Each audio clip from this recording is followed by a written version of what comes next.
Today in the Daily Dose, Women in History. Hatshepsut, the queen that would be king.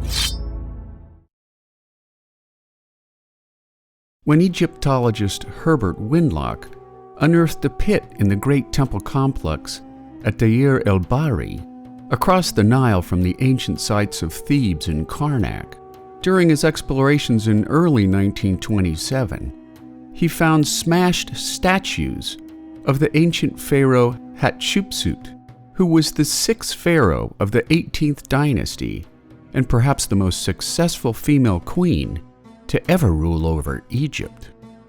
Ruling from 1479 to 1458 BCE, her reign was marked by a combination of lust, deceit, and revenge, at the same time fostering a period of magnificent art and bold construction projects, including her mortuary and memorial where Windlock found her smashed statuary likenesses. After her husband Pharaoh Hatshepsut II passed away in 1479 BCE, Hatshepsut was made regent over her young stepson Thutmose III until he became old enough to rule.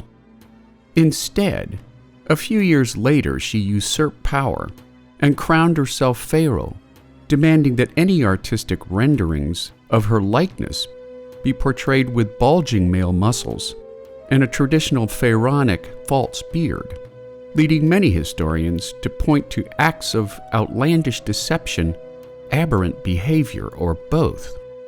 Many early Egyptologists also surmised that Hatshepsut's chief minister, a man named Senenmut, was most likely her lover, as well as the evil mastermind behind Hatshepsut's many known acts of deviant politics in her quest to stay in power. Upon Hatshepsut's death in 1458 BCE, her stepson, Thutmose III, at last ascended to the throne while still in his early 20s, and due to his many years of loathing for his corrupt stepmother, he began the systematic destruction of all her monuments and statues, who, as Windlock wrote on the matter, Thutmose III could scarcely wait to take vengeance on her in death that he had not dared take in life. Cleopatra. According to Egyptian philosopher and historian Plutarch, Cleopatra VII was known for her exotic beauty and powers of seduction during her 3-decade reign over Egypt, despite repeated attempts to overthrow her rule. Born in 69 BCE, when her father Arletz died of natural causes, Cleopatra and her younger brother Ptolemy XIII ruled Egypt as co-regents, until Ptolemy's advisors forced Cleopatra to flee into Syria after a power coup. In response, Cleopatra raised an army of mercenaries who regained power with the assistance of Julius Caesar during a civil war at Pelusium.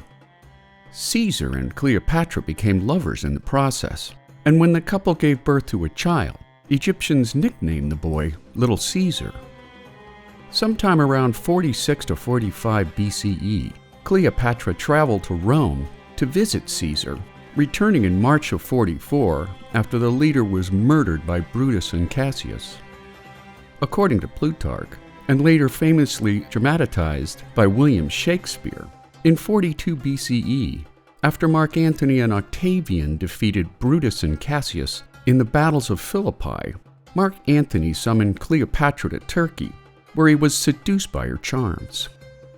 After leaving his wife and children in Rome, Mark Antony spent the winter of 41 and 40 BCE with Cleopatra in Alexandria, during which the two formed a drinking society called the Inimitable Livers. Their union would give birth to twins. After Antony's first wife passed away, in 37 BCE, Antony and Cleopatra were reunited as lovers yet again, giving birth to a son 9 months later. After a humiliating defeat at Parthia, Antony publicly rejected his forced marriage to Octavia and instead returned to Egypt and Cleopatra, awarding land to his children with Cleopatra, while turning his back on his children with Octavia. In late 32 BCE, the Roman Senate stripped Antony of all his titles, while his disowned son Octavian declared war on Cleopatra. On September 2, 31 BCE, Octavian's forces defeated those of Antony and Cleopatra in the Battle of Actium, and after Antony heard rumors that Cleopatra had committed suicide, he fell on his sword and died, just as news arrived that the rumor was false. On August the 12th, 30 BCE, after burying Antony and meeting with the victorious Octavian, Cleopatra retreated to her chamber with 2 of her female servants, committing suicide at 39 years of age by allowing herself to be bitten by a poisonous asp. According to her final wishes, Cleopatra was buried next to Antony, forever cementing one of the earliest love affairs in recorded human history. Today on the Daily Dose, Eleanor of Aquitaine. Born in the south of France around 1122, Eleanor of Aquitaine grew up into a life of culture and privilege, thoroughly educated in literature, philosophy, and the rigors of courtly decorum, becoming the Duchess of Aquitaine and the most eligible single woman in Europe when at 15 years of age her father passed away. Mere weeks after marrying the son of French King Louis VI, the young couple were crowned King and Queen of France on Christmas Day 1137, after King Louis VI passed away. Both still in their mid-teens, the couple quickly grew estranged during the Crusade of 1145, ending in annulment and divorce 7 years later. Marrying the Duke of Normandy and future King Henry II, Eleanor and Henry were crowned King and Queen of England following the death of King Stephen. The couple would produce 8 children together until their separation in 1167, most likely due to Henry's quite visible parade of infidelities. Returning to her home in Poitiers, France, Eleanor established the now legendary Court of Love, where she encouraged a culture of chivalry among her many courtiers, which heavily influenced the troubadours, musicians, and writers of the day. After supporting her son, young Henry, in a plot to overthrow her ex-husband, King Henry had Eleanor arrested and imprisoned in various castles and strongholds for the next 16 years, until in 1189, upon Henry II's death and her son Richard the Lionheart's ascension to the throne, Richard restored Eleanor's full freedom for the remainder of her life.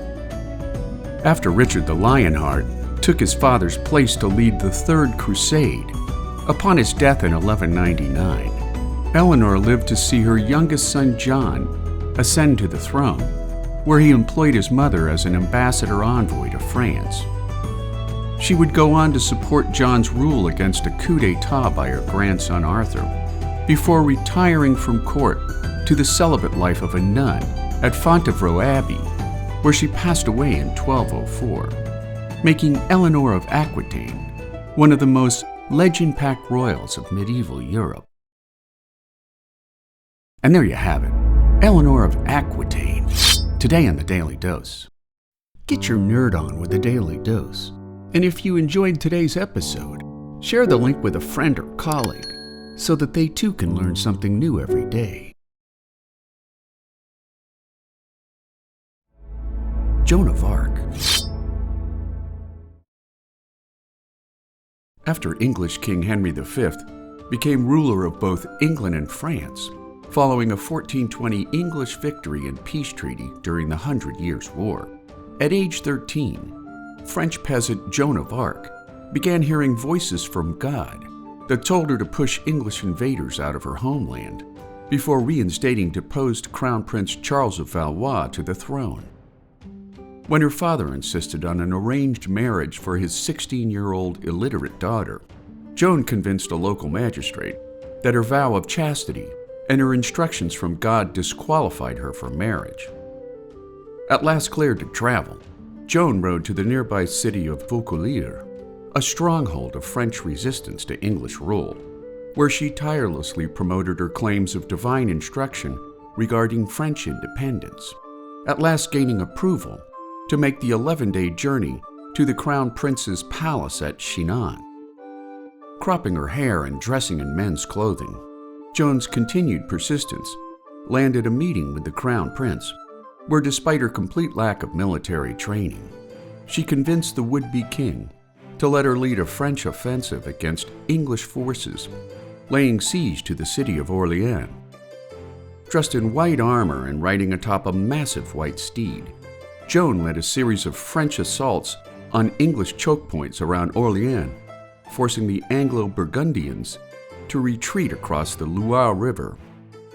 As her reputation grew amongst French nobility and French military leaders, Joan and Charles drove the British out of Reims, which led to his coronation as King Charles VII on July 17, 1429.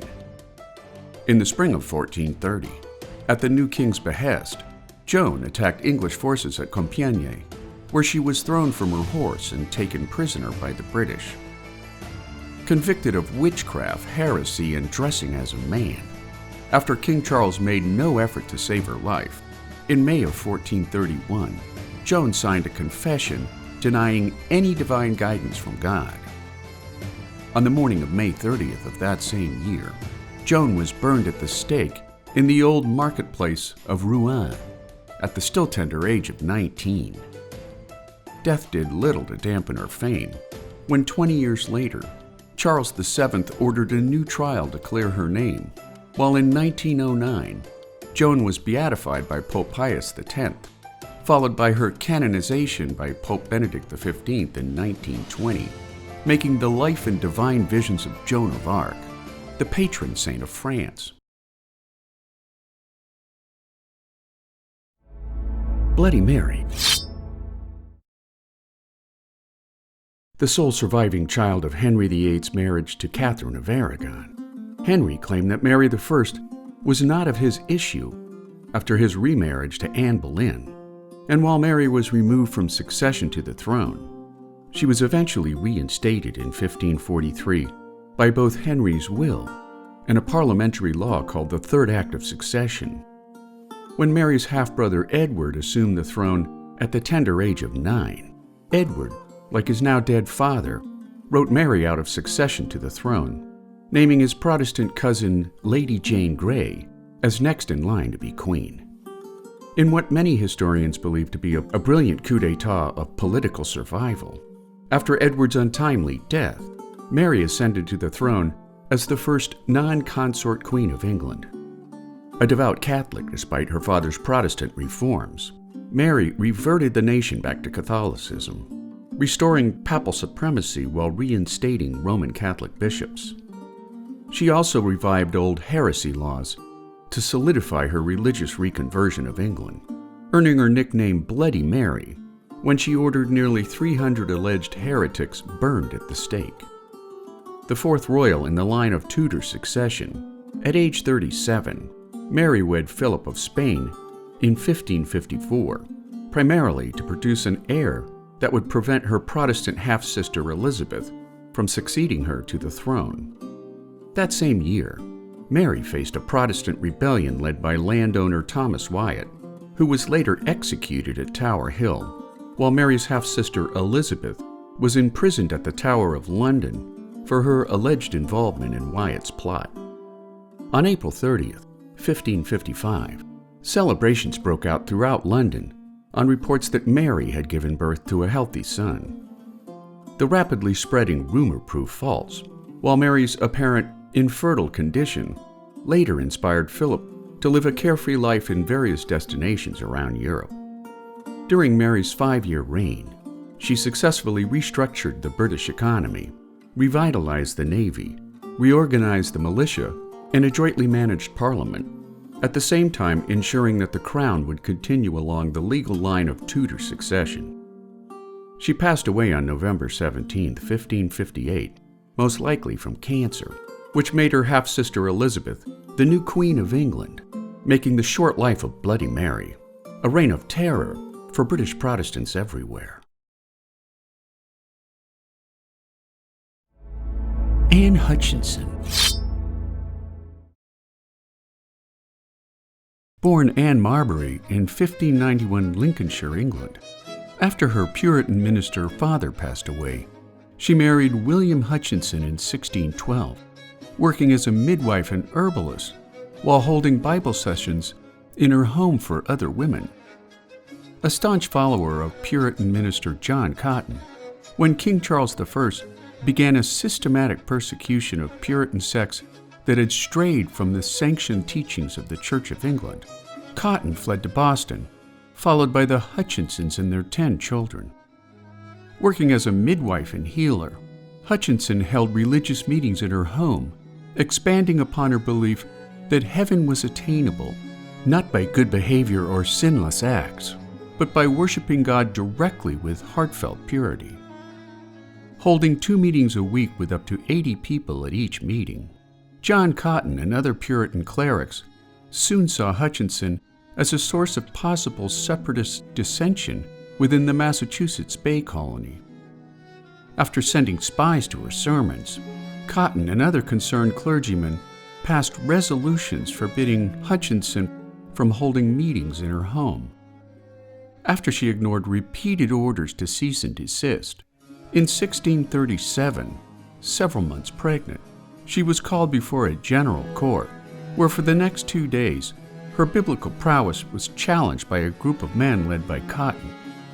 Although her biblical knowledge proved impeccable, her fate was sealed when she claimed that God had prophesied to her that the men before her would soon face ruin in retribution for their persecution of her religious beliefs and religious freedom, the same brand of persecution that had originally brought the Puritans to North America.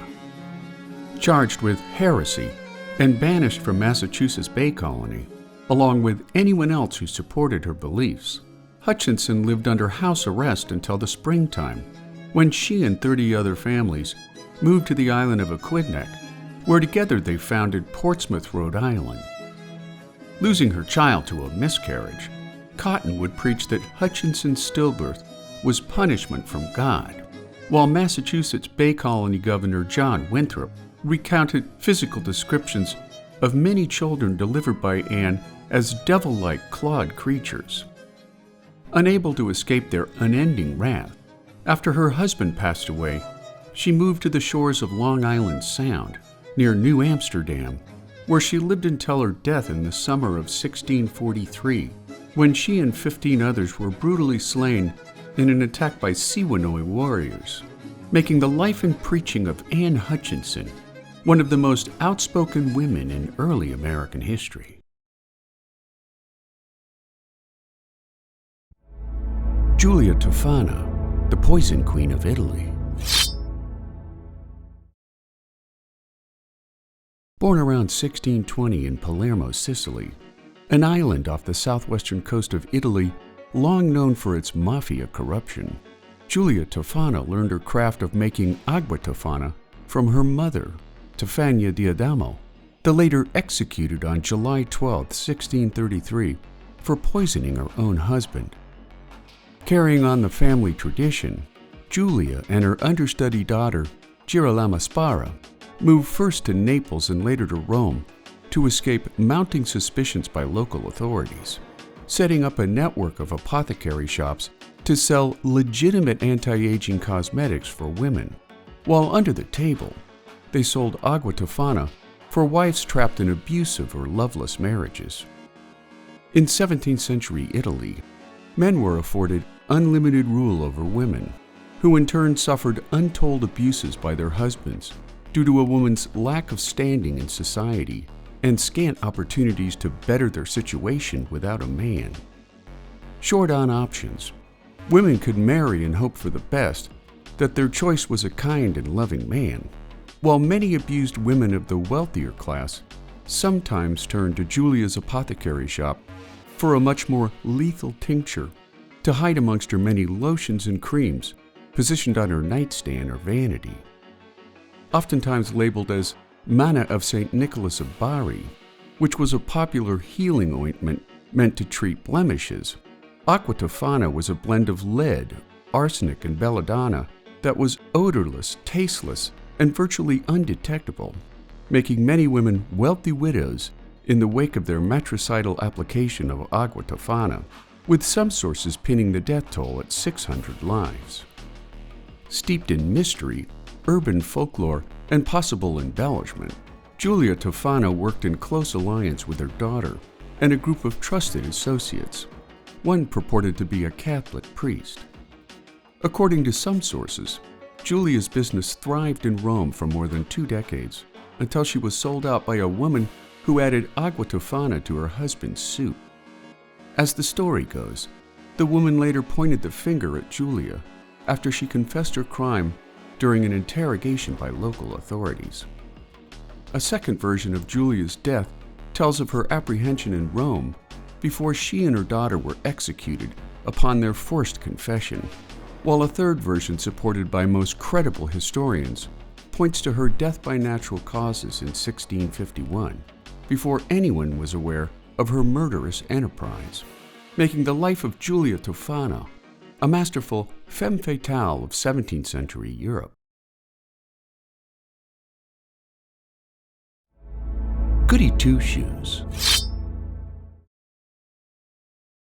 Before her name became synonymous with over-the-top virtue and prudishness, few people living today comprehend the profound impact of the first English-language children's novel, The History of Little Goody Two-Shoes. First published anonymously in 1765 by John Newbery, one of the first publishers of children's books, the wildly popular novel tells the story of impoverished and one-shoed Marjorie Meanwell. After her indebted father falls ill and dies, 2 loan sharks named Sir Gripe and Farmer Grassball take what little money he had left, obliging Marjorie and her brother to fend for themselves as penniless, homeless orphans. A wealthy benefactor adopts her brother but leaves Marjorie behind, bequeathing her a scant consolation prize of a pair of new shoes.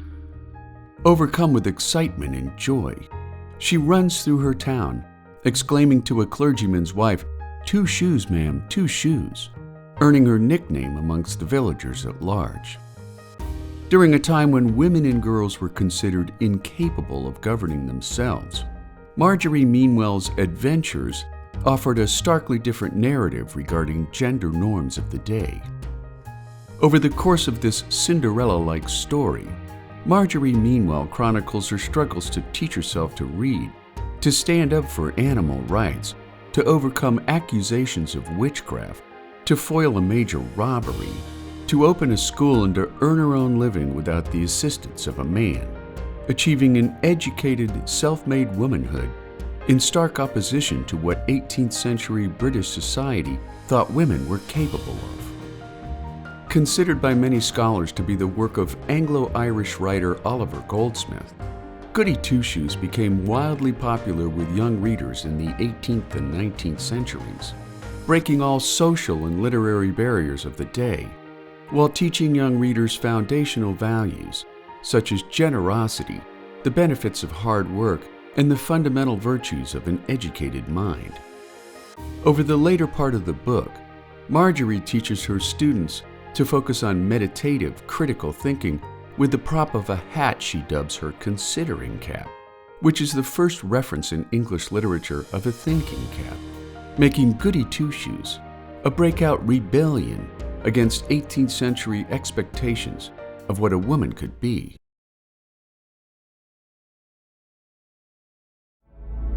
Catherine the Great. Born Sophie of Anhalt-Zerbst on May 2, 1729, Catherine the Great was Empress of Russia from 1762 until her death in 1796, giving her the distinction as Russia's longest ruling female leader. Coming to power following a coup d'etat that overthrew her husband, Tsar Peter III, under her reign, Russia grew from near third world obscurity to one of the greatest powers in all of Europe. Proving the age-old adage that an angry wife can be detrimental to a husband's health, Catherine's marriage to Tsar Peter III proved to be a raging disaster from the start. When Catherine became pregnant with her second child, Anna, due to various rumors of Catherine's promiscuity, Peter rejected his biological connection to the child, proclaiming that Anna should go to the devil.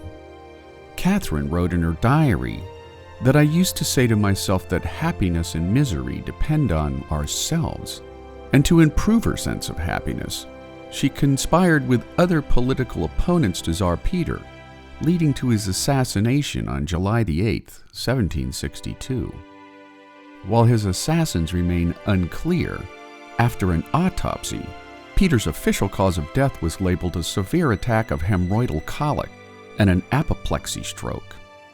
Once in power, Catherine aligned herself with noble strongmen and generals alike, rapidly expanding the Russian Empire by conquest and diplomacy.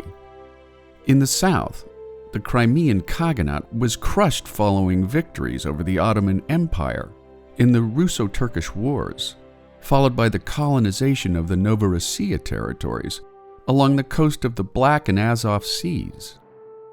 A great admirer of the Enlightenment and Peter the Great, Catherine continued to modernize Russia along Western European standards, including the foundation of the Smolny Institute for Noble Maidens, the first state-funded university-level institution for women in Europe, as well as the Moscow Orphanage for Disadvantaged Children and the Bolshoi Theater. She also established the Hermitage Museum in St. Petersburg, Russia, sending out Soviets or art collectors to acquire famous works of art throughout Europe and the world. Today, the Hermitage represents the second largest art museum in the world, which celebrates its founding each year on December 7th, with ceremonies known as St. Catherine's Day. Sacagawea. Although details about much of her life are limited, Sacagawea was born into a Shoshone tribe near present-day Salmon, Idaho, sometime around 1788.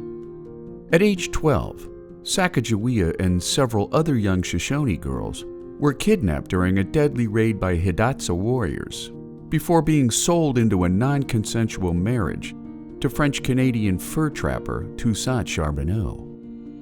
Thanks to diaries and letters of Meriwether Lewis and William Clark, before, during, and after their now legendary trek to the Pacific Ocean and back, their combined penning details the hiring of Sacagawea's husband, Charbonneau, as their translator, before venturing westward from their winter encampment at Fort Mandan. Sacagawea's mastery of the Shoshone or Snake language proved to be of critical importance during their arduous journey west. Nicknamed Janie by Meriwether Lewis, Sacagawea and her 55-day-old son Jean-Baptiste Charbonneau, nicknamed Pomp by Clark, became in many ways more important to the expedition than Charbonneau himself, since the presence of a woman and a child in the party, as Clark wrote, reconciled all the Indians as to our friendly intention. A woman with a party of men is a token of peace. After her quick thinking saved important supplies when her pirogue capsized in bad weather, both explorers praised her action by naming the Sacagawea River in her honor, while her ability to communicate with native tribes along the way allowed the Corps to barter successfully for fresh mounts and supplies.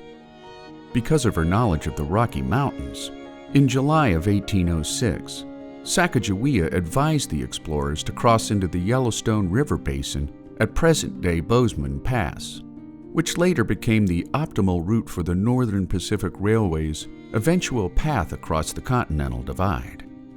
After the expedition ended, Sacagawea and her young family spent 3 years living with the Hidatsa people, before accepting an 1809 invitation by Clark to settle in St. Louis.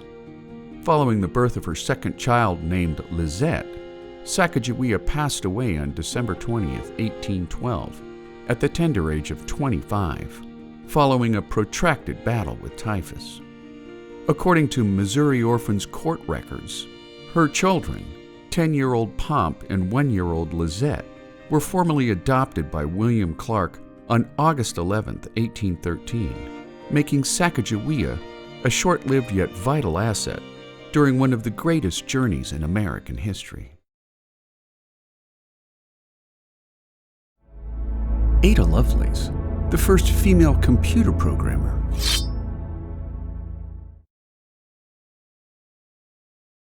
Born Augusta Ada Byron on December 10, 1815, Ada Lovelace was the only legitimate offspring of famed British poet Lord Byron, whose marriage to Ada's mother, Lady Anne Byron, was not a happy one. Lady Byron separated from the poet only weeks after Ada's birth, and a few months later, Lord Byron left England forever, passing away in Greece when Ada was only 8 years old, having never met his daughter since his early departure from her life. Ada had an unusual upbringing for an aristocratic girl in the mid-1800s. At her mother's insistence, tutors engaged her in mathematics and science, which was gender inappropriate for the time, but her mother believed that engaging her young daughter in rigorous studies would prevent Ada from developing her father's moody, unpredictable temperament. From an early age, Ada showed immense talent for numbers and language, and when Ada was 17, she befriended Charles Babbage, who was a much older mathematician and inventor.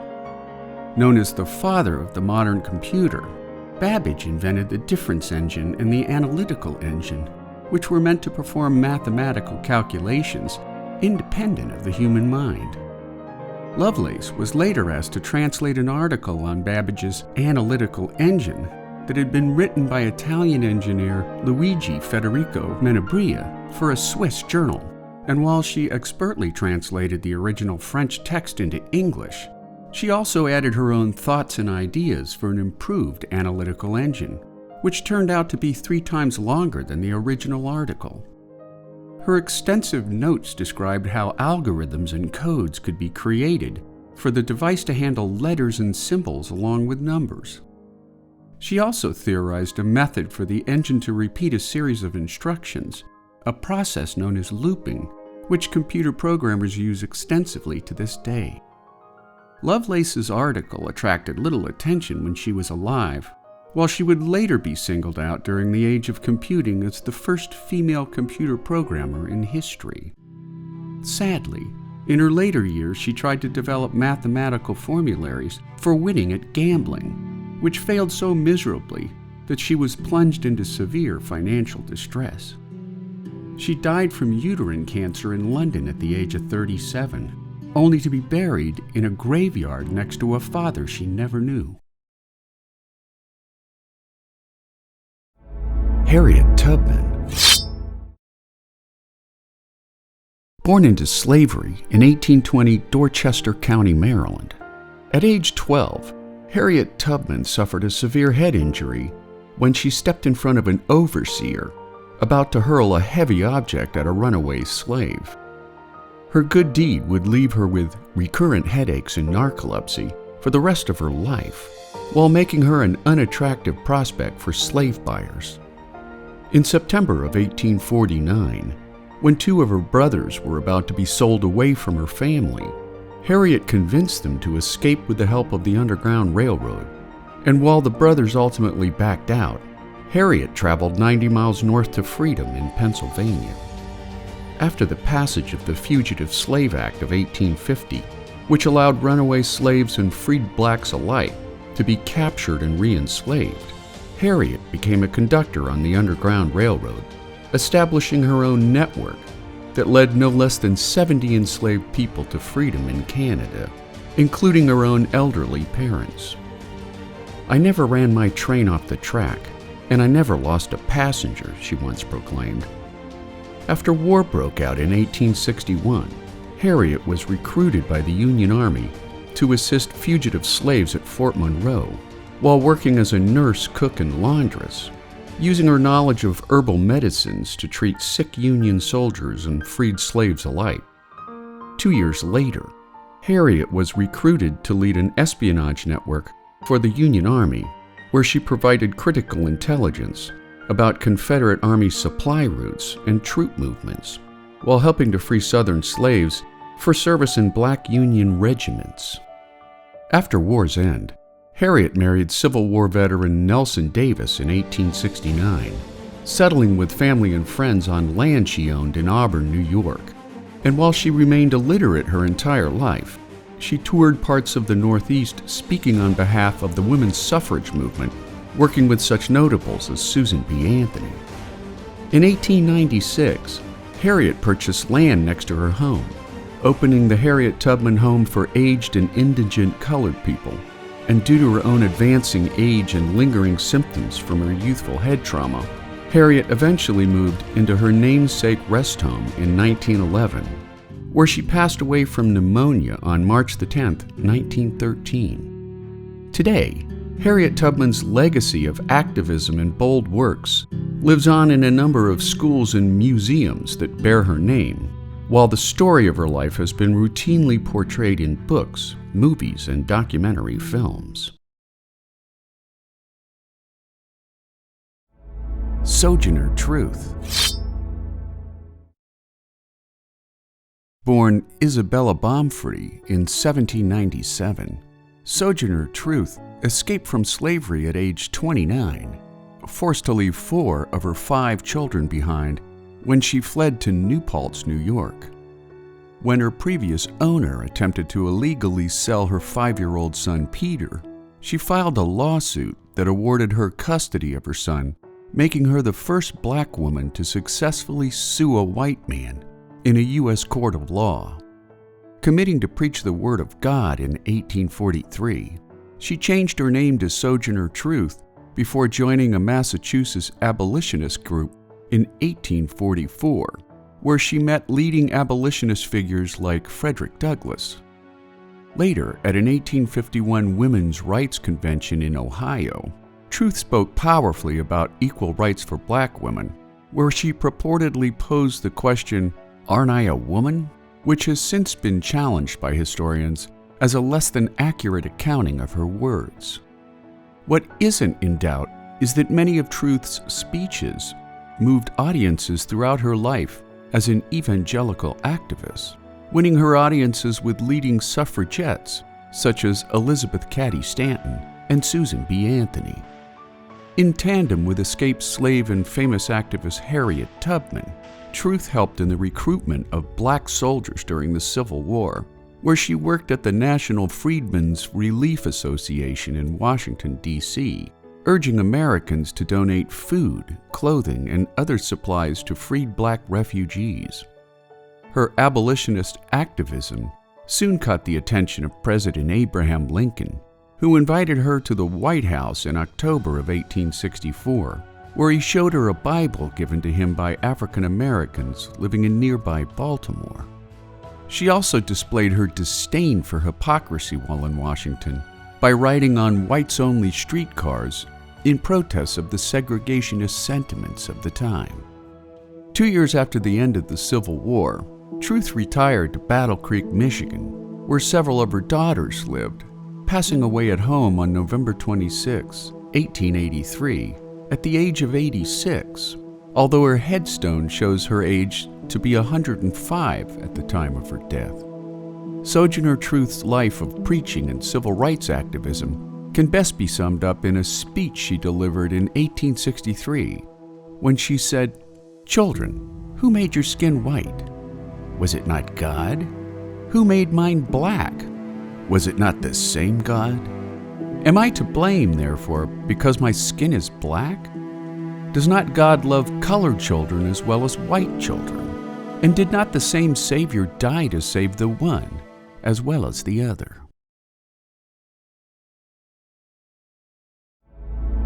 Florence Nightingale and the dawn of modern healthcare. Born into a wealthy English family, Florence Nightingale shunned the Susie homemaker life of the Victorian-era upper class, opting for nursing school and a life of service and compassion for others. After the British Empire went to war with Russia over control of the Ottoman Empire, once the Battle of Alma saw mass British casualties, the British public soon became outraged over the deplorable conditions wounded British soldiers were enduring at Scutari Hospital in Constantinople, prompting Secretary of War Sidney Herbert to ask Nightingale to organize a corps of nurses to tend to British wounded in the Crimea. Nightingale quickly cobbled together 34 nurses from various religious orders who sailed for the Crimea in a scant matter of days. Nothing could prepare Nightingale for what she found at Scutari, where rodents and bugs scurried through filthy wards, which in turn witnessed a skyrocketing human death toll to filth diseases such as typhoid and cholera. In response, Nightingale conscripted the least injured patients to scrub wards from floor to ceiling, while at night she made countless rounds through the wards with an oil lamp, which soon gave Nightingale the endearing moniker of the Lady with the Lamp, or simply the Angel of Crimea. Before long, Nightingale's efforts at sanitation and good nursing practices quickly reduced the hospital's death rate by 2/3. After improving the sanitary conditions at Scutari, Nightingale set about improving a patient's overall experience while hospitalized, including an invalid's kitchen for more appetizing food, a laundry service to provide clean linens on a regular basis, as well as adult education programs and a library for the intellectual stimulation of bedridden patients. She also wrote an 830-page book on her experiences and improvements at Scutari, which sparked a total revamp of the British War Office's administration department. After the end of the Crimean War, Nightingale returned home to a hero's welcome, including a gift from Queen Victoria known as the Nightingale Jewel, as well as a £250,000 prize from the British government, which she later used to found St. Thomas's Hospital and the Nightingale Training School for Nurses. In 1857, following a decree by Queen Victoria, Nightingale helped to create a royal commission overseeing the ongoing health of the Army, where she and noted statisticians William Farr and John Sutherland analyzed Army mortality data from the Crimean War, discovering that 16,000 of the 18,000 deaths during the war were caused by preventable diseases rather than combat-related injuries, which Nightingale soon translated into a new visual format now known as a Nightingale Rose diagram. While Nightingale would become bedridden with Crimean fever by the tender age of 38, her contributions to healthcare, hospital hygiene, and improved nursing practices would lead to the Nightingale Pledge, which is taken by all new graduating nurses, making Florence Nightingale one of the most influential people in modern medicine. Clara Barton. Born into a Massachusetts abolitionist family in 1821, Clara Barton became a teacher at age 15 and opened the nation's first free public school by age 27, until the school ousted her in favor of a male headmaster. Moving to Washington, D.C. to clerk for the U.S. Patent Office, Barton shifted her focus to nursing after the Civil War broke out, working first in a makeshift hospital inside the yet-completed U.S. Capitol building, eventually tending to the wounded at 16 frontline battlefields before war ended in 1865. And while she had no formal medical training, her nursing skills developed out of common sense, unbounded courage, and a deeply felt sense of compassion for wounded and homesick soldiers. Nicknamed the Angel of the Battlefield, while tending to the wounded at Antietam, Barton came so close to the action that a soldier she was comforting was shot dead by a stray bullet as she supported him in her arms. Barton soon caught the attention of President Abraham Lincoln, who assigned her to the task of locating missing soldiers under the newly formed Bureau of Records of Missing Men of the Armies of the United States, where she researched tens of thousands of MIA soldiers, while answering over 63,000 letters from worried family members of the missing. By war's end, Barton and her staff had identified over 22,000 missing soldiers. On a post-war trip to Europe, Barton learned about the International Red Cross in Geneva, Switzerland, not to mention assisting the wounded during the Franco-Prussian War of 1870, returning home to solicit political support for an American version of the aid organization. After President Chester A. Arthur signed the 1882 Geneva Treaty, Barton became the head of the American Red Cross, where she oversaw disaster relief efforts for the victims of the deadly Johnstown flood and devastating hurricanes in South Carolina and Galveston, Texas.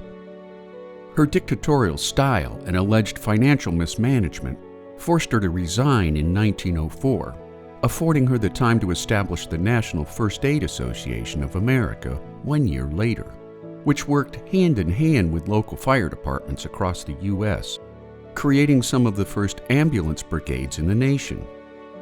She passed away at her home in Glen Echo, Maryland, on April 12, 1912, at just 91 years of age, making Clara Barton an early trailblazer in nursing, human compassion, and disaster response. Annie Oakley. Born Phoebe Ann Moses in 1860 Darke County, Ohio, while her sisters played with dolls, Annie Oakley soon became an expert marksman while hunting with her father, eventually putting enough food on her family's table by selling buckshot-free game to a local grocer who supplied food to Cincinnati restaurants and hotels, enough to pay off a $200 mortgage on her family's home. After a Cincinnati hotelier pitted Annie against a professional traveling sharpshooter named Frank Butler, Butler scored bullseyes on 24 of 25 targets, while Annie bested him with a perfect score. Smitten by Annie's personality, beauty, and remarkable marksmanship, the two married the following summer, spending the next 50 years together until their deaths in 1926, only 3 weeks apart. When William Buffalo Bill Cody declined to hire Oakley for his wildly popular Wild West show, Buffalo Bill would later change his mind after his world champion sharpshooter quit the show upon losing his prized firearms when a Mississippi riverboat sank under the show's performers. Annie and her husband toured the U.S. and Europe with Buffalo Bill's show from 1885 to 1901, thrilling audiences when Annie would shoot a cigar from her husband's lips or split a playing card edge-on from 30 paces. Nicknamed Wadanya Cecilia, or Little Sure Shot by fellow performer Sitting Bull, the legendary victor of the Battle of Little Bighorn just 8 years prior. Sitting Bull adopted Oakley as his daughter after giving the sharpshooter a pair of moccasins he wore during Custer's last stand. When war clouds arose before the start of the Spanish-American War, Oakley sent a letter to President William McKinley indicating that she hoped the president's sound judgment and diplomacy could prevent war from breaking out in the first place. But in case of such an event, she wrote the president, I am ready to place a company of 50 lady sharpshooters at your disposal. Every one of them will be an American, and as they will furnish their own arms and ammunition, will be little if any expense to the government. In response, McKinley quite respectfully declined her offer. After her death in 1926, movies and books would help perpetuate the legend of Annie Oakley, including a hit TV series in the 1950s and the long-running Broadway musical Annie Get Your Gun, forever cementing Annie Oakley into America's nostalgic fascination with the American Wild West. Susan B. Anthony. Born into a politically active family in 1820 Adams, Massachusetts, Susan B. Anthony befriended anti-slavery activist Frederick Douglass when the family moved to Rochester, New York in 1845, throwing her support behind both the abolitionist movement and the temperance movement, the latter attempting to end the production and sale of alcohol in America. When she was blocked from speaking at a temperance meeting because of her gender, however, she shifted her activism to the fight for women's rights, particularly the right for women to vote in local and national elections, writing that there never will be complete equality until women themselves help to make laws and elect lawmakers, adding that no man is good enough to govern any woman without her consent. Founding the National Women's Suffrage Association alongside fellow suffragette Elizabeth Cady Stanton. In 1869, together the duo published a weekly pamphlet called The Revolution that called for women's rights under the masthead of men their rights and nothing more, women their rights and nothing less. As their movement gained traction with men and women alike, the duo teamed up with suffrage activist Matilda Jocelyn Gage to publish a 3-volume compilation of women's rights activism entitled The History of Women's Suffrage, all the while traversing the country in a tireless effort to convince a complacent nation to support a woman's right to vote. Frustrated by continued male dominance at the voting booth, Anthony voted illegally in the presidential election of 1872, which prompted her immediate arrest and subsequent conviction in 1873, where she was fined $100, a fine which she never paid. Lamenting late in life that she wished to live another century and see the fruition of all the work for women, 14 years after her 1906 death from pneumonia and heart failure, at 86 years of age, Congress passed the 19th Amendment to the U.S. Constitution, which at last gave adult women the right to vote, made possible by the lobbying efforts of Carrie Chapman Catt, Anthony's successor as president of the National American Women's Suffrage Association, who carried on Anthony's war cry of organize, agitate, and educate, making the life and activism of Susan B. Anthony an early beacon of light in a nation's ongoing fight for equal rights.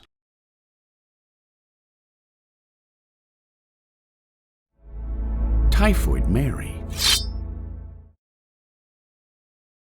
Characterized by a slow progressive fever and prolific diarrhea, typhoid became one of the most feared conditions during the early decades of the 19th century.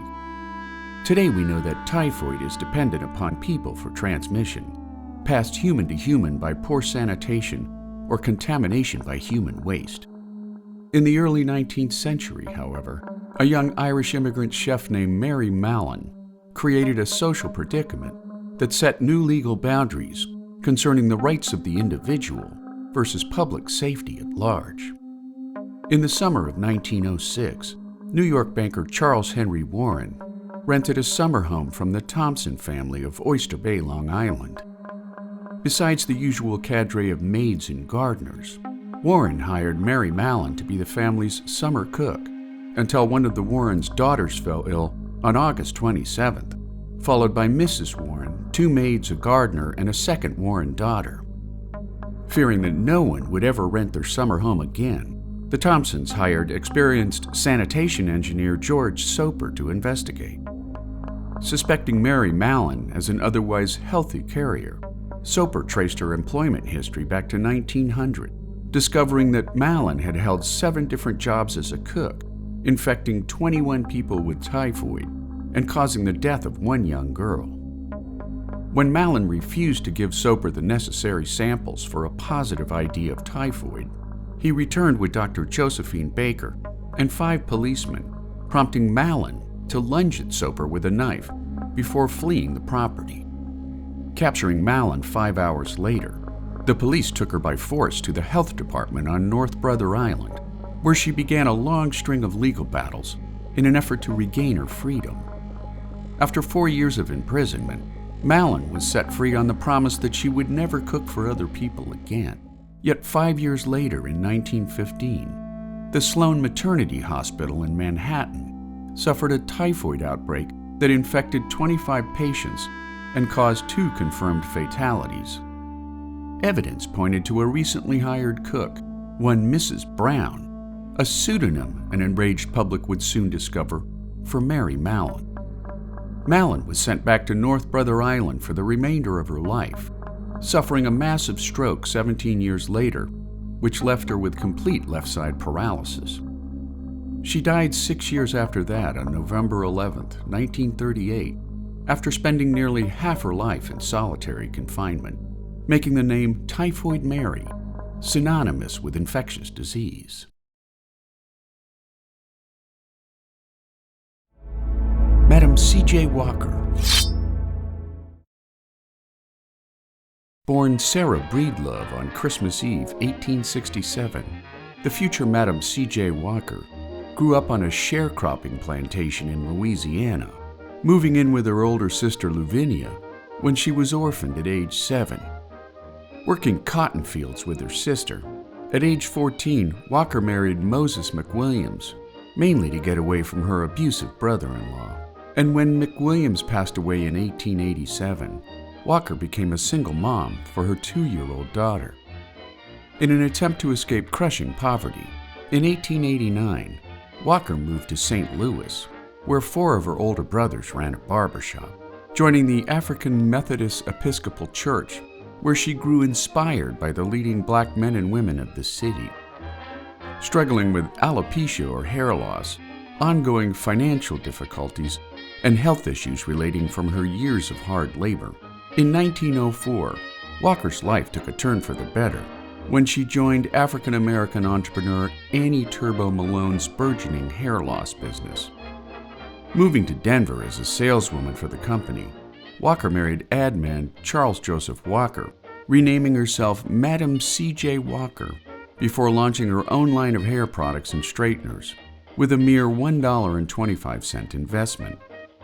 Advocating for economic independence for black women, Walker's business took off like wildfire, and after her divorce, Walker built a factory in Indianapolis, at the same time opening a training program for black female saleswomen known as the Walker System, eventually employing 40,000 women in the U.S., Central America, and the Caribbean, making C.J. Walker the first black female millionaire in American history. Founding the National Negro Cosmetics Manufacturers Association in 1917, by the time of her death 2 years later, Walker's cosmetic business had grown in sales to $500,000 annually, or $8.6 million in today's currency, leaving behind an estate worth $1 million, including a mansion in Irvington, New York named Villa Luaro, along with properties in Harlem, Chicago, Pittsburgh, and St. Louis. In her later years, Walker became an avid philanthropist, sending 6 African-American students to the Tuskegee Institute, while donating significant funds to the efforts of the NAACP. Shortly before her death to kidney failure at age 51, Walker redrafted her will to bequeath 2/3 of her company's future net profits to charity and African-American educational institutions, making Madam C.J. Walker a stunning success during a time of racial bias in America. Mata Hari. Born Margarita Katruda Zell in 1876, Leeuwarden, Holland, after living on the island of Java as a mail-order bride to Scottish-born Dutch Army officer John MacLeod, a relationship that proved abusive for the future Mata Hari. Margarita poured herself into the study of Javanese culture and dance. After her divorce from her alcoholic husband, by 1905, her fame as an exotic dancer spread throughout Europe, informing audiences that she was born a Javanese princess, where she was given the name Mata Hari, or Eye of the Day, in the Malay language. Coattailing on early 20th century modern dance standouts like Isadora Duncan and Ruth St. Denis, Mata Hari's Asian-inspired interpretations packed dance halls and opera houses from France to Russia, mainly due to the fact that her performances eventually morphed into a strip show. Promiscuous, flirtatious, and openly flaunting her body, Mata Hari brought a carefree, provocative style to stages throughout Europe, leading one French journalist to write that Mata Hari was so feline, extremely feminine, majestically tragic, the 1,000 curves and movements of her body trembling in 1,000 rhythms. She also became quite an infamous courtesan, cavorting with wealthy men in high society alike, and after the outbreak of World War I, her stable of lovers expanded to include high-ranking military officers of an assortment of nationalities. In February of 1917, as France struggled with war fatigue and high losses on European battlefields, French authorities arrested Mata Hari on trumped-up charges of espionage for the German government, even though France had paid her 1 million francs to seduce Prussian Crown Prince Wilhelm, the oldest son of Kaiser Wilhelm II, accused of sharing details of the Allies' newly developed battle tank, which, according to prosecutors, resulted in the deaths of thousands of Allied soldiers. During her widely publicized trial, she proclaimed a harlot, yes, but a traitoress, never. She was convicted of spying for Germany and sentenced to death. On October 15th at Vincennes, France, she was brought before a firing squad of 12 French soldiers, refusing a blindfold as she defiantly blew a kiss to her executioners. After shots rang out, one eyewitness reported that slowly, inertly, she settled to her knees, her head up always, and without the slightest change of expression on her face. For the fraction of a second, it seemed she tottered there on her knees, gazing directly at those who had taken her life. Then she fell backwards, bending at the waist, with her legs doubled up beneath her, ending Mata Hari's life at the still tender age of 41.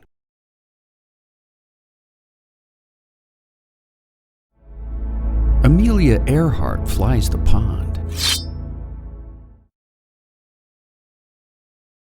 Born into a wealthy family in Hutchinson, Kansas, on July 24, 1897, Amelia Earhart developed a passion for adventure at an early age, steadily gaining flying experience from her 20s onward until her disappearance in 1937 during a Pacific Ocean flight from Lae, New Guinea to Howland Island. Nicknamed Lady Lindy after Charles Lindbergh's 1927 solo flight across the Atlantic, the following year, Earhart became the first woman to fly the Atlantic with pilot Wilmer Stoltz and co-pilot and flight mechanic Lewis Gordon, departing from Trepassey Harbor, Newfoundland, in a Fokker F-7B, landing near Buryport, South Wales, 20 hours and 40 minutes later. Since most of the flight was on instruments and Earhart had no training yet for that type of flying, when asked by a reporter if she helped fly the plane, she answered, "Stoltz did all the flying, had to. I was just baggage, like a sack of potatoes. Maybe someday I'll try it alone." She did just that 5 years to the day after Lucky Lindy's flight across the pond, flying from Newfoundland to Ireland in just under 15 hours. On the morning of May 20th, 1932, 34-year-old Earhart set off from Harbor Grace with a copy of the Telegraph-Journal newspaper given to her by a reporter to confirm the date of her flight in a Lockheed Vega 5B. After contending with strong northerly winds, icy conditions, and mechanical problems, Earhart landed in a pasture in Culmore, Northern Ireland. The landing was witnessed by Cecil King and T. Sawyers, and when a farmhand asked, "Have you flown far?" Earhart replied, "From America."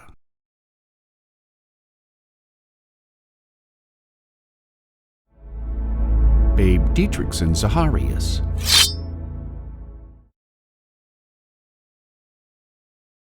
Widely regarded as one of the greatest athletes of all time, when Babe Ditrikson was 4 years old, she and her 6 siblings moved to Beaumont, Texas, and while she wasn't much of a student, she proved to be an amazingly talented athlete.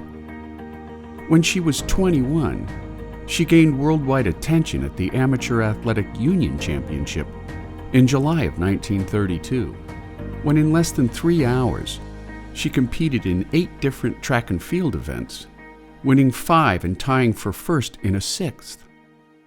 She set 4 world records that day, including the javelin, 80-meter hurdles, the baseball throw, and the high jump. Later that month, she competed in the 1932 Summer Olympics in Los Angeles, winning gold for both the hurdles and the javelin throw, along with the silver for the high jump. After the Olympics, Babe took up golf, becoming the dominant name and in fact the #1 woman in golf throughout the late 1930s and 40s. Along the way, becoming the first American to win the Ladies British Amateur. I must say that I've just completed the greatest thrill of my life, and that was going over to England and Scotland and win the British Amateur Championship. It has never been won by an American woman, and I'm the first one. I certainly had a great thrill playing. During one particular hot streak, she won 13 major tournaments in a row. In 1938, she married a professional wrestler named George Zaharias, a loving union that would last for the remainder of Babe's life.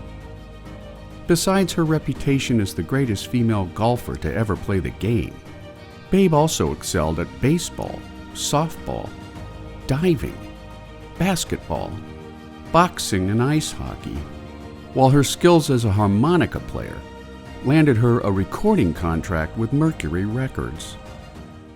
Sadly, in 1953, Babe was diagnosed with colon cancer, and while she battled the illness for 2 years, she finally lost her struggle at the still tender age of 45. Despite her death sentence diagnosis, she continued to play elite-level golf right up to the end of her life, holding on to her #1 ranking right to the end. In her lifetime, Babe won the Associated Press Female Athlete of the Year award 6 times, while in 1999, AP named her the greatest female athlete of the 20th century.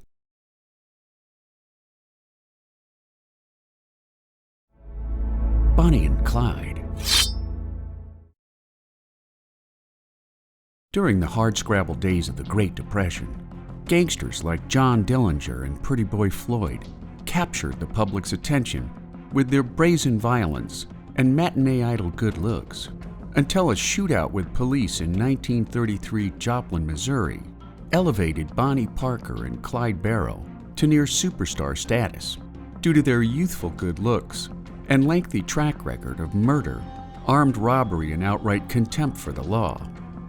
Together with Clyde's brother Buck and Buck's wife Blanche, along with a handful of off-again, on-again Barrow gang members, the group of outlaws evaded capture by stealing fast cars and traveling about the American South and Midwest, playing a game of cat and mouse that stymied the efforts of law enforcement as the criminals moved rapidly between jurisdictions. Responsible for the deaths of 9 law enforcement officers and 4 civilians over the course of their criminal careers, Bonnie and Clyde's luck began to change in the summer of 1933, after their narrow escape from a number of shootouts spanning multiple state lines. While held up in an abandoned amusement park at Dexfield Park, Iowa, the Barrow gang engaged in a gunfight with a posse made up of civilians and police, leading to the capture of Blanche, 16-year-old W.D. Jones, and Buck, who passed from his injuries 5 days later. Bonnie and Clyde were also shot, Bonnie in the abdomen and Clyde in an arm, but yet again the couple managed a nail-biting escape. The end would come in 1934, after Clyde sought revenge for his mistreatment at Eastham Prison some 4 years earlier, leading to the death of one prison guard while seriously injuring another. Public outcry was to follow, leading Prison Superintendent Lee Simmons to appoint former Texas Ranger Frank Hamer to pursue Bonnie and Clyde without concern for the limits of jurisdiction or geography. Responding to a tip, Hamer and 5 others waited 2 full days on a lonely road near Gibbsland, Louisiana, until the morning of May 23rd, when the couple was lured into an ambush that ended their lives with a lethal vengeance. After the shooting was over, investigators counted 167 bullet holes in the couple's stolen car, while coroners counted 53 bullet wounds to Bonnie and 51 to Clyde, making the short lives of Bonnie Parker and Clyde Barrow a Hollywood favorite over the years to come.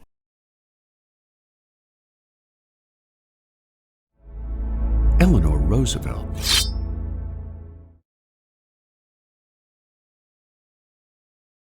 Born into a wealthy family in 1884 New York City, after her mother died when Eleanor Roosevelt was 6 years old, followed by her alcoholic father 2 years later. Eleanor was raised by her grandmother in Manhattan and Tivoli, New York.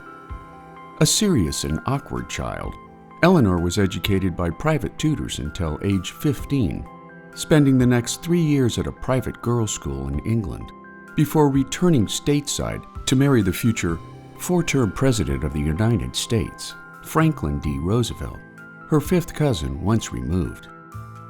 The couple would raise 6 children, 5 of whom survived into adulthood, as FDR rose first into New York politics before his ascension to the White House in 1933. Eleanor reluctantly surrendered her active role in the American Red Cross and the New York Democratic Party, not to mention her teaching post at an exclusive Manhattan girls' school, instead transforming the role of First Lady from a mere social hostess to an active and vocal participant in her husband's administration, championing civil rights for African Americans, labor rights for American workers, while encouraging her husband to appoint more women into federal positions. She also held hundreds of press conferences with female reporters, who were typically barred from White House press conferences, at the same time writing a syndicated newspaper column entitled My Day from December 1935 until her death in 1962, creating one of the most notable political partnerships in American presidential history after FDR died suddenly of a cerebral hemorrhage in 1945 in the company of Eleanor's old social secretary, Lucy Mercer, an extramarital affair that had rekindled after Eleanor threatened to leave her husband some years earlier. Eleanor continued her vocal support of the civil rights movement by supporting the anti-lynching bill, which prompted an irate Ku Klux Klan to post a $25,000 bounty on her head. Appointed chair of the UN's Human Rights Committee by President Harry S. Truman, Eleanor went on to deliver her most famous speech, The Struggle for Human Rights. Authoring 27 books in more than 8,000 columns over the course of her lifetime, Eleanor passed away in Manhattan on November 7, 1962, from aplastic anemia, tuberculosis, and heart failure, making Eleanor Roosevelt one of America's greatest national treasures.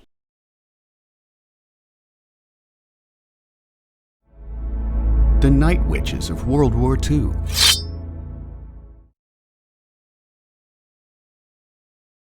When Adolf Hitler launched his invasion of the Soviet Union in June of 1941, codenamed Operation Barbarossa, the Soviets were desperate for any means of pushback against the advancing Nazi army. Known as the Soviet Amelia Earhart, record-breaking female aviator Marina Raskova proposed an all-female bomber force, and when Soviet leader Joseph Stalin gave her the nod, Raskova quickly set about building out her team of daring flyers.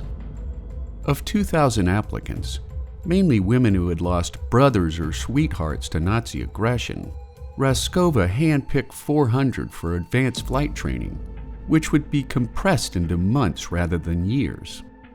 Flying under the cover of darkness in bare-bones Polikarpov World War I-era biplanes, the women braved bullets and frostbite in the air, while receiving skepticism and sexual harassment back on the ground. Named Nachthexen, or Night Witches by the Nazis, due to the broom-like whooshing sound their planes made during bombing runs, the all-female 588th Night Bomber Regiment became a crucial element of the Soviets' offensive strategy. Outfitted in oversized male uniforms and boots, the Night Witches flew in teams of 2, a pilot up front, the navigator and bombardier in the rear, flying without parachutes or radios, the later making them nearly impossible to spot using ground-based radio locators. Their open cockpit biplanes gave the women no protection from the frigid conditions aloft, forcing the women to contend with wind and frostbite on a nightly basis. During the bitterly cold Soviet winters, the planes became so cold that just touching them without gloves could rip off bare skin. On the plus side, their planes were slower than the stall speeds of Nazi warplanes, making them extremely difficult to shoot down. While on the negative side, if one of the plywood and canvas planes did take on incendiary fire from the enemy, the old planes would burst into flames and fall from the sky. With a payload of only 2 bombs per plane, the regiment sent up 40 planes per mission, executing between 8 and 18 missions a night. The Night Witches traveled in formations, sending a single bait plane over the target in advance to attract German defensive spotlights, which further helped the bomber formation locate their targets. After the bait plane dropped a flare to illuminate the intended drop zone, the bombers would idle their engines to glide in over their targets, which was a stealth tactic that gave the Night Witches their signature witch's broom sound. All told, the Night Witches dropped 23,000 tons of bombs on Nazi frontline positions, making the Soviet Union the first country in the world to allow women in combat. By the end of the war, the Night Witches flew more than 30,000 missions, losing 30 pilots before their last flight on May 4th, 1945, making the Night Witches a crucial asset in the Allies' victory over Nazi aggression.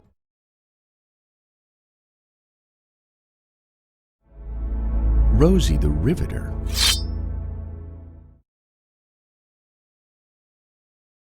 With able-bodied American men fighting the war in Europe and the Pacific, by 1943, women stepped up to fill the labor vacuum, making up 1/3 of the American labor force during World War II. 20 million women went to work outside the home, not just at typewriters and sewing machines, but in jobs that had long been considered the exclusive domain of men. During the war, almost 15,000 workers were killed or permanently disabled in industrial accidents, with another 3 million injured. It was a dangerous environment for both men and women alike, but that was something the government and newsreels didn't want to talk about. Instead, the emphasis was on patriotism and determination, and in a manner peculiar to the times, sex. Rosie the Riveter, as women workers became known, were iconized first in 1942 by Westinghouse artist J. Howard Miller, whose poster showed a determined woman under the slogan, "We can do it." Norman Rockwell's 1943 Saturday Evening Post cover further cemented women's vital role in the war effort. Rockwell's Rosie was brawny and tough, and when compared to Michelangelo's Sistine Chapel depiction of the prophet Isaiah, the likenesses between Rosie and Isaiah become crystal clear. The mythology behind Rosie the Riveter was further amplified in a 1943 song by Red Evans and John Jacob Loeb, which cemented the patriotic dedication of women supporting the war effort through their own labor and determination.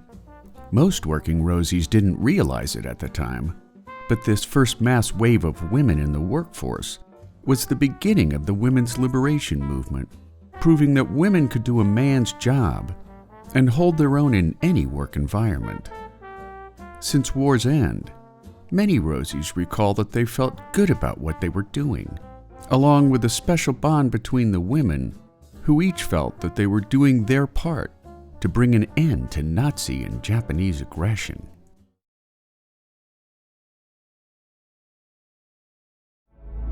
Anne Frank. Born in 1929 Frankfurt, Germany, Anne Frank was the youngest daughter of Edith and Otto Frank, a happy and prosperous Jewish family, until Adolf Hitler rose to power in January of 1933. In short order, the Nazi government began instituting punitive measures aimed at persecuting Germany's Jews, prompting Otto Frank to move to Amsterdam in advance of his family's arrival, setting up a small but successful business that made a thickening agent used in the production of jam. The family reunited in February of 1934, including Anne's older sister Margot. But when Wehrmacht forces invaded the Netherlands in May of 1940, From 1942 to 1944, the Nazis and their Dutch collaborators deported more than 100,000 Jews to extermination camps in Eastern Europe, forcing the Franks to go into hiding during the summer of 1942, concealing themselves in an attic apartment behind Otto's business, whose entrance was hidden behind a movable bookcase.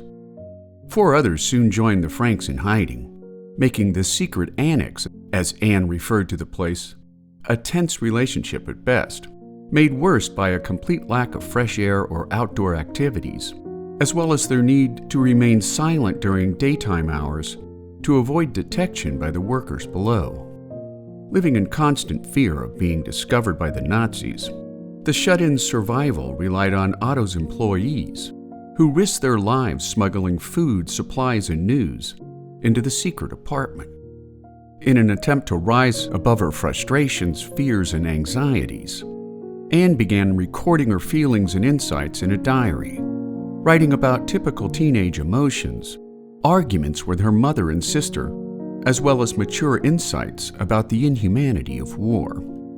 Although the anonymous tipster has never been identified, after 25 months in hiding, the secret annex was discovered by the Gestapo on August 4, 1944, leading to their removal by train, first to a holding camp in the northern Netherlands, then on to Auschwitz-Birkenau concentration camp in Poland. At first spared from the gas chambers, Anne and Margot were sent to Bergen-Belsen concentration camp in northern Germany, where they both died from typhus in February of 1945, just weeks before British forces liberated the camp on April 15th. Anne's father was the only one to survive the Nazis' unspeakable crimes against humanity, later finding publishers in the Netherlands and the United States that would make The Diary of a Young Girl an international yet gut-wrenching bestseller. Of the many pearls of wisdom recorded in her diary, perhaps the most notable in light of the Holocaust is her prognostication: what is done cannot be undone, but one can prevent it from happening again.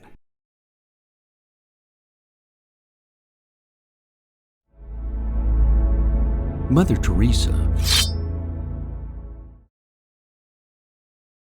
Born Agnes Ganji-Boyajiu in 1910 Macedonia, the future Mother Teresa was raised by devout Catholic parents in the capital city of Skopje, losing her father at 8 years of age to a possible politically motivated poisoning. Bonding deeply with her mother, Dranafella, after their mutual loss, Dranafella instilled in her daughter a deep sense of charity, counseling Agnes to never eat a single mouthful unless you are sharing it with others. Called to religious life at age 12, during a pilgrimage to the Church of the Black Madonna in Letnes, 6 years later, Agnes Boyajiu joined the Sisters of Loreto in Dublin, taking the name Sister Mary Teresa in honor of Saint Teresa of Lisieux. Traveling to Darjeeling, India in May of 1931, Mother Teresa made her first profession of vows before being sent to Calcutta to teach at St. Mary's High School for Girls, which catered to the poorest Bengali families of the city. In 1937, Mother Teresa took her final profession of vows, dedicating her life to poverty, chastity, and obedience, becoming St. Mary's principal in 1944, before experiencing her call within a call, when Christ instructed her to abandon teaching for the slums of Calcutta, where she would spend the remainder of her life serving the poorest and sickest residents of the city. Granted official permission for her new calling in January of 1948, Mother Teresa donned her now famous blue and white sari before treating, in her words, the unwanted, the unloved, the uncared for. After opening schools for the poor and homes for the dying, in October of 1950, Mother Teresa won canonical recognition for the Missionaries of Charity, quickly growing her ranks of charity givers, initially from former teachers and students from the St. Mary's School, before establishing a leper colony, an orphanage, a nursing home, and a string of mobile and fixed health clinics in the 1950s and 60s. receiving the Nobel Peace Prize for her humanitarian work in 1979.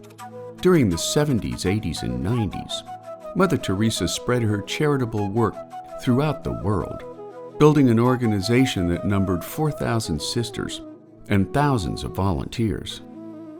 At the time of her death in 1997, the Missionaries of Charity had established 610 foundations in 123 countries, making the life and sacrifice of Mother Teresa a beacon of hope for hard-pressed lives throughout the world.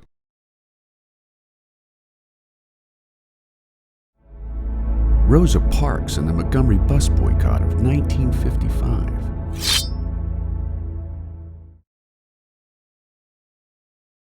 On December 1, 1955, Rosa Parks was commuting home after a long day as a working seamstress, seated in the front row of the segregated blacks-only back of the bus in Montgomery, Alabama.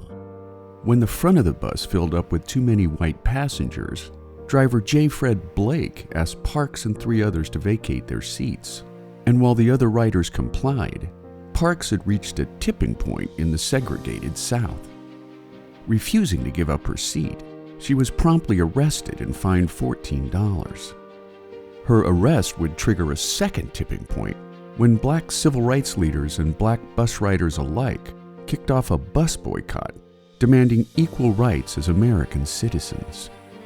Upon her arrest, Parks phoned Edie Nixon, a prominent black leader, who bailed her out before convincing 26-year-old Martin Luther King Jr., the pastor of the Dexter Avenue Baptist Church, to lead and inspire the first major civil rights protest in America. Roughly 40,000 black bus riders boycotted the Montgomery bus system beginning on December 5th, which represented 75% of all bus riders in the southern city of 120,000 residents. Initially, the protesters' demands did not include changing the segregation laws, but rather the group demanded courtesy, the hiring of black drivers, and a first-come, first-seated policy, with whites entering and filling the seats at the front of the bus, while blacks entered and sat in the rear.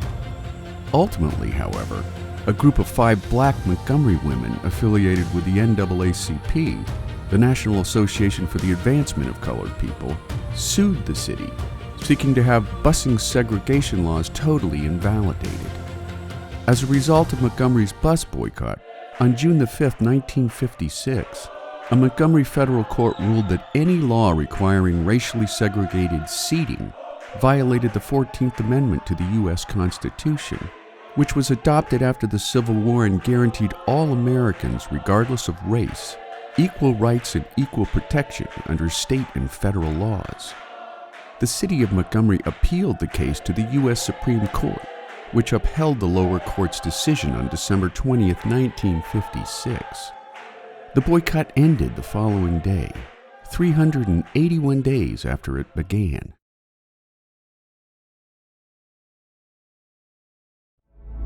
The history of Barbie dolls. Born on March 9, 1959, Barbara Millicent Roberts stormed the American toy market, sporting a black and white striped bathing suit, red pouty lips, and a sassy blonde ponytail, a close reflection of 1950s sex symbols such as Elizabeth Taylor and Marilyn Monroe. 11 inches tall with strikingly long legs, Barbie was the brainchild of Ruth and Elliot Handler, co-founders of Mattel Incorporated, after Ruth watched her daughter play make-believe with paper dolls of adult women. Modeled after a German comic strip character, Bild Lilly, Barbie's first year on the market witnessed sales of 300,000 dolls at $3 each, affirming Ruth's gut instinct that young female imaginations were curious about what the future might bring as they grew up to be wholesome young women. Now considered one of the most enduring playthings in history, over the span of her dominance in the lives and dreams of young girls, Barbie has held down some 200 careers, breaking the plastic ceiling in 1965 when she traveled to the moon, just 4 years before Neil Armstrong's historic first steps on the lunar surface. Other empowering jobs include President of the United States, supermodel, rock star, physician, paleontologist, and a computer engineer, not to mention a drag queen, Amelia Earhart, and a cover model for Sports Illustrated. Introducing her on-again, off-again boyfriend Ken Carson in 1961, Ruth named Ken after her son, followed by the introduction of Barbie's best friend, Midge Hadley, in 1963, in an effort to dampen criticism that Barbie was nothing more than a superficial sex symbol. A year later, Barbie's little sister, Skipper Roberts, joined the playful fray, followed by a conga line of celebrity Barbies modeled after Cher, Audrey Hepburn, Diana Ross, and J.K. Rowling. In a world rich in ethnic diversity, in 1968, Mattel introduced Barbie's African-American friend Christy, while in 1980, the company launched additional Black and Latina Barbies to help young girls of a wide range of ethnicities imagine their future lives as engaging and successful young women. To date, more than 40 different international Barbies have made their way onto the world's toy market, making the Barbie doll one of the most quintessential playthings in the history of toys. Ruby Bridges. Born during the early years of the Civil Rights Movement, just 3 months and 21 days after the Supreme Court's 1954 decision, Brown v. Board of Education, at the age of 5, Ruby Bridges attended a segregated kindergarten until significant federal pressure forced the Orleans Parish School District to admit black children into all-white segregated schools. In early 1960, Bridges was one of 6 black children in New Orleans who passed a test to determine whether they could attend the all-white William Frantz Elementary School, a test primarily designed to slow and impede desegregation efforts. 2 stayed at their old school, 3 transferred to another all-white school, while Ruby Bridges alone attended William Frantz Elementary. On November 14, 1960, 6-year-old Ruby and her mother Lucille approached Frantz Elementary despite a throng of angry white protesters who threw objects and shouted angry racist epitaphs. Escorted into school by 4 federal marshals, years later, Charles Burks, one of the marshals in attendance, recalled that Ruby showed a lot of courage. She never cried, she didn't whimper, she just marched along like a little soldier, and we're all so very proud of her. White parents quickly began pulling their children out of classrooms, obliging Barbara Henry, a teacher from Boston, Massachusetts, to teach Bridges for an entire year on a one-on-one basis. A day later, Methodist minister Lloyd Anderson Foreman was the first white parent to escort his 5-year-old daughter past the angry mob, until one by one, white students returned to Frantz Elementary to resume their studies. During the early days of desegregation in New Orleans schools, as Bridges walked to school each morning, one white woman repeatedly threatened to poison her, while another held up a black baby doll in a coffin, until even the worst racist haters began to accept the inevitability of the federal government's desegregation mandates. Today, Ruby Bridges has published 4 books on her youthful story and the ongoing need for racial tolerance and acceptance, at the same time receiving many honorable degrees and awards along the way. Now chair of the Ruby Bridges Foundation, the group's mission is to promote the values of tolerance, respect, and appreciation of all differences. Racism is a grown-up disease, Bridges maintains, and we must stop using our children to spread it, making Ruby Bridges one of the leading voices in America's slow embrace of racial equality. Valentina Tereshkova, the first woman in space. After cosmonaut Yuri Gagarin became the first human in space in 1961, director of cosmonaut training Nikolai Kakamin read in an American media source that female pilots in the U.S. were training to become astronauts. As a result, Kakaman gained approval for an all-female cosmonaut program, which began training in 1963. Born on March 6, 1937, textile worker Valentina Tereshkova had no previous desire to fly in space. However, her love of skydiving made her an excellent candidate for the Soviet space program. Training included isolation tests, centrifuge G-force tests, thermo-chamber tests, decompression chamber tests, and pilot training in MiG-15 fighter jets. On June 16, 1963, Tereshkova reached outer space in her Vostok 6 rocket after a flawless liftoff. Although she experienced nausea and physical discomfort for most of the flight, she orbited the Earth 48 times in just under 3 days, making her the first and only woman to solo in space. As was the protocol in all Vostok missions, Tereshkova ejected from her capsule during its descent at about 4 miles above the Earth, parachuting to the ground in Kazakhstan on June 19, 1963. After the dissolution of the first group of female cosmonauts in 1969, Tereshkova stayed on at the Soviet space program as an instructor, graduating from the Zhukovsky Air Force Engineering Academy and retiring from the Air Force in 1997, having attained the rank of Major General. After the collapse of the Soviet Union, Tereshkova was elected in 2011 to the National State Duma, much like the American House of Representatives, re-elected for a second term in 2016.